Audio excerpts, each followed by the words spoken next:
এটা এমন একটা জিনিস, এমন একটা কমপ্লেক্স একটা কন্ডিশন যে শুধু ওই মানুষটাকে বলবো যে আঘাত বলতে চাই না, যে মানুষটাকে অ্যাফেক্ট করে, মানুষ যে শুধু ওই মানুষটাকে অ্যাফেক্ট করে না, তার পুরো পরিবারকে এফেক্ট করে। আমাদের 2009 থেকে এই কাজ নিয়ে যত কথাবার্তা, যতখানি ডিসকাশনস হয়, যত প্রোগ্রামস হয়, ওইটা এই কারণে হচ্ছে যে আমরা চাই আমাদের দেশ যেরকমভাবে উন্নতি করবে, এটার সাথে আমরা কাউকে ভুলে যাব না, আমরা সবার উন্নতি করতে চাই। এই জন্য যাদের এই আমাদের দেশের ডেভেলপমেন্টের সময়, ইকোনমিক সোশ্যাল ডেভেলপমেন্টের সাথে তাদেরকে নিয়ে যেন আমরা দেশকে আগাতে পারি, কারণ কাউকে ফেলে রেখে কিন্তু এই দেশটা বড় হবে না। যাদের এমন একটা কোনো সমস্যা আছে তারা যেন নিজেদেরকে আমাদের এই পরিবার থেকে, আমাদের এই কমিউনিটি থেকে, আমাদের দেশের একটা অংশ মনে করে তারা চলতে পারে, তারা যেন নিজেদেরকে ভিন্ন না মনে করে।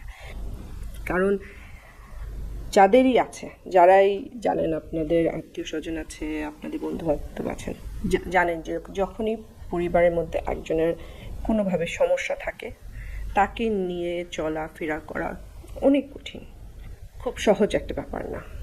সুতরাং সে যেন নিজের পায়ে দাঁড়াতে পারে, এটা সবার মিলে করতে হবে, শুধু ওই বাবা মার না, ভাই বোন না, পুরা একটা সংসারের, পুরা পরিবারের, পুরা সোসাইটি তাকে সাপোর্ট দিতে হবে। আর আমরা বাংলাদেশে এখন আমাদের অনেক কাজ আমরা নির্দিষ্ট করেছি, আমরা যেটা নিজের পায়ে দাঁড়ানোর যত উপায় করা যায় সেটা আমরা চেষ্টা করছি।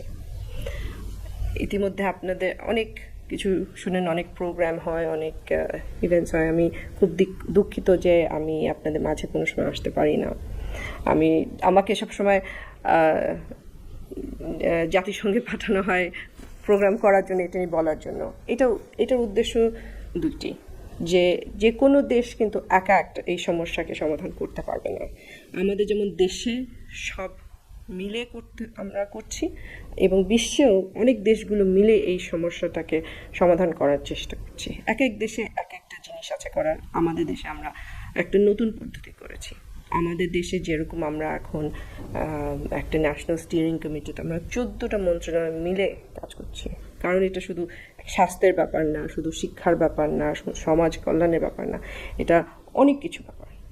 এবং সবাই মিলে আমরা এটা সমাধান করা বলেন কি সাহায্য করা বলেন, আমরা চিন্তা করছি এবং কাজ করছি। এই জন্য বাংলাদেশ পুরা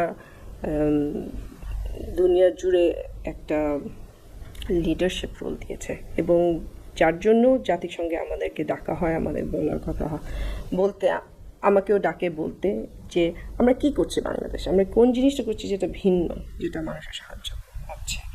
এটাই হচ্ছে যে আমরা একটা উপায় চিন্তা করছি না, আমরা অনেক উপায় চিন্তা করছি। আর হ্যাঁ, আমরা বাংলাদেশে এখন অনেক কাজ করেছে, অনেক ইন্টারভেনশন, অনেক কাউন্সেলিং, আমাদের মোবাইল থেরাপি আছে, এই কাউন্সেলিংয়ের কথা চিন্তা করছি, আমরা ইনক্লুসিভ এডুকেশনের নিয়ে কাজ করছি, আমরা এমপ্লয়মেন্ট নিয়ে কাজ করছি, এগুলো অনেক জিনিস নিয়ে আমরা কাজ করছি সবাইকে সাহায্য করার জন্য, সবার কথা চিন্তা করে কথা হচ্ছে। আমাদের সবসময় বাংলাদেশে বাঙালি হিসাবে দেখতে হবে যে কার পাশে দাঁড়ায়, কাকে সাহায্য করতে হবে। গুরুত্বপূর্ণ এটা যে তাকে কিভাবে আমরা নিজের পায়ে দাঁড়ানোর জন্য সহায়তা দিতে পারবো, সাহায্য করতে পারবো, শুধু তাকে না, তার পুরো পরিবারকে কিভাবে দেখে রাখবো। আন্দোলন করছি, সচেতন করছি, কিন্তু কাজ তো একটা মানুষ একা করতে পারে না, সবারই করতে হবে। এবং আমাদের দেশে বিশেষজ্ঞ অত নাই, সবাইকে কিছু না কিছু শিখতে হবে, জানতে হবে, বুঝতে হবে। আর সচেতন করা প্রথম, তারপরে কি কাজগুলো করার তখন সবাইকে মিলে করতে হবে। আমি বলছি এটা নিয়ে, কিন্তু আমি শুধু এইটুকুই করতে পারবো, বাকিগুলো কিন্তু আপনাদের সবাইকে করতে হবে। আর যেটা করার সবার আগে পরিবারে শুরু করতে হবে। আপনাদের সবাইকে এই অনুরোধ করবো যে প্লিজ আপনারা তাদের পাশে দাঁড়ান, এই জন্য পাশে দাঁড়ান যে তার সাহায্য লাগবে তাকে। জীবনে নিজের পায়ে দাঁড়াতে সুযোগ দিতে হবে, সাহায্য দিতে হবে। আর ওটাকেই লক্ষ্য রেখে ওই বাবা মার পাশে, ওই পরিবারের পাশে আপনারা সবাই দাঁড়ান। চলেন আমরা মিলেমিশে আমাদের এই দেশটাকে একটা সোনার বাংলা করি, যেখানে সব মানুষ যেন একটা এই দেশকে আমরা মিলেমিশে সবাইকে নিয়ে গড়ে তুলতে পারি। প্রথম জিনিসটা এটা তুলনা করে খুব ডিফিকাল্ট, কারণ আমি খুব ছোটবেলায় চলে গেছিলাম, হ্যাঁ, আর 17 বছর পর এসেছি। তো মাঝখানে কিন্তু আমি আসি না ওইভাবে, কিন্তু খোঁজ রাখতাম, অফকোর্স দেখতাম সবকিছু। খবরেও যখন টিভিতে দেখি, নাহলে খবরের কাগজ খুলে দেখি, আপনাদের মতো ওরকম মানে মানুষদেরকে হাইলাইট করা হয় না। It's very much sort of যেন হয়তো বা একটু অফ এ সার্টেন এজ, আমাদের মা বাবার বয়সী, কিন্তু আপনাদের মধ্যে যে এত মানে আইডিয়াস আছে, এনার্জি আছে, এত কিছু করার মানে ইচ্ছা আছে। তো সেটা আমার দেখে খুব ভালো লাগছে। আর আমি কেমন বাংলাদেশ দেখতে চাই, আমি কিরকম চাচ্ছি, মানে বাংলাদেশ যেন মানে সবার জন্য হয়, ইনক্লুসিভ বাংলাদেশ, যেখানে বিভিন্ন মানুষেরা তাদের বিভিন্ন ধরনের মত আদর্শ প্রকাশ করার মানে স্বাধীনতা থাকে ওটার, এবং মানে ডাইভার্স ওপিনিয়ন। মানে বাংলাদেশ তো সবসময় একটা মানে it's had so much culture and heritage and ideas, different types of people, বিভিন্ন ধরনের, ওটাই ওই জিনিসটাকে যেন আমরা হারিয়ে না ফেলি, এরকম একটা বাংলাদেশ আছে আমাদের।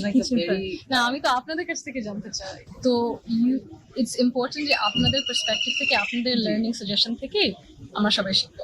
আই এম বেসিক্যালি নিউ এখানে, so we have to hear from you. শিক্ষা প্রতিষ্ঠান থেকে যে জবস, ওই there's a gap, applied skills, মানে হয়তো বা শিখছেন about your subject, কিন্তু how it's applicable in the professional world, তারপরে যে সফট স্কিলস as well, ওইটা দেখছেন না, করা হচ্ছে। তারপরে অত কি সুযোগ সুবিধা আছে in terms of mentorship programs, internship programs, public private partnership এর মাধ্যমে যদি ওরকম থাকা হয়, তাহলে তো সুবিধা হবে। So if say there is sort of কি বলে administrative will, যে আচ্ছা ঠিক আছে, হয়তো বা কিছু কিছু কোম্পানিজ, প্রাইভেট কোম্পানিজ যদি এরকম মেন্টরশিপ প্রোগ্রামস করে, ওরা তো বিভিন্ন জায়গা থেকে, শুধু হয়তো বা not certain areas of Dhaka, but বিভিন্ন জায়গা থেকে দেশের, তারপরে ঢাকাতে কিছু sort of ডিসঅ্যাডভান্টেজ এরিয়াস থেকে যদি আনা হয়, না হলে তো যেটা হয়তো বা হয়, ওই ওই ওই ধরনের চাকরি, ওই ধরনের অ্যাক্সেস শুধু কিছু জনের কাছেই হয়ে থাকে। We have to open it up, the platform. তো মেন্টরশিপ প্রোগ্রামস যদি করা হয়, অ্যাপ্লাইড স্কিলস যদি করা হয়, হয়তো বা এডুকেশন সিস্টেমস এর, otherwise I see it's quite very rote learning, just quite repetitive learning. Critical thinking skills এর অভাব হয়তো বা আছে অনেক দিক থেকে, অনেক রুট লার্নিং করা হয়, ক্রিটিক্যাল থিঙ্কিং স্কিলস এভাবে থাকে। সো আপনারা হয়তো বা দেখছেন, মানে ওই গ্লোবালি আমরা কম্পিটিটিভ থাকতে পারছি না যদি বিদেশে মানুষের যায়। সো মানে আর এটাও কি দেখছেন নিশ্চয়ই, ঢাকা ইউনিভার্সিটি, ঢাকার কলেজগুলার, ঢাকার বাহিরে যারা আছে, ওটাতেও একটা গ্যাপ আছে। সো এইটা কমাতে লাগবে ডেফিনেটলি। আপনাদের কোনো আরো মানে একটা মানে অর্গানিজমের মতো থাকে, তাই না? সো অর্গানিজমটা ঠিক মতো যদি একটু দেখাশোনা না করা হয়, সেটা কনজেশনের দিক থেকে আপনাদের কোনো আইডিয়াস আছে কি করা যায়? মানে ইউ অল কমিউট, তো আপনারা তো জানেন পুরো প্রবলেমটা একদম একটা রুট, কি করা যায়? একই সময় তো অফিস, স্কুল, কলেজ শুরু হয়, তখন কনজেশনটা আরো হয়তো বা হয়ে যায়। কিন্তু তাহলে মানুষেরা যে সবসময় গাড়িতে চড়ছে, বাসে চড়ছে, যদি 10 মিনিট কি 15 মিনিট হেঁটেও যেতে পারে, ওটাও তো ভালো। কারণ আমার কাছে আজব লাগছিল, মানে আমার অনেক আত্মীয় স্বজন এখানে এখন থাকেন, তো আমি যে একজনের বাসায় যাবো, ও 15 মিনিট 20 মিনিটের হাঁটা, ওটাতেই কিন্তু মানে মানুষরা ঘাবড়িয়ে যাচ্ছে। ইউকে থেকে এসে এখন অড, তো যদি রাস্তাঘাট, স্ট্রিট লাইটিং ঠিক করা হয় সেফটির দিক থেকে, তাহলে তো পিপল উইল জাস্ট, হ্যাঁ, কারণ ওইটা তো ইকোনমিক লস তো হয়। 4 ঘন্টা একটা স্টুডেন্ট যদি হারিয়ে ফেলে, তারপরে চাকরি যারা মানে চাকরি করছে তারাও যদি হারিয়ে ফেলে, তাহলে ওয়েজ দ্য টাইম। মানে আপনারা যে হবিস করবেন, খেলাধুলো করবেন, স্পোর্টস, আর্ট করবেন, কোনো তো নাই, গান বাজনা।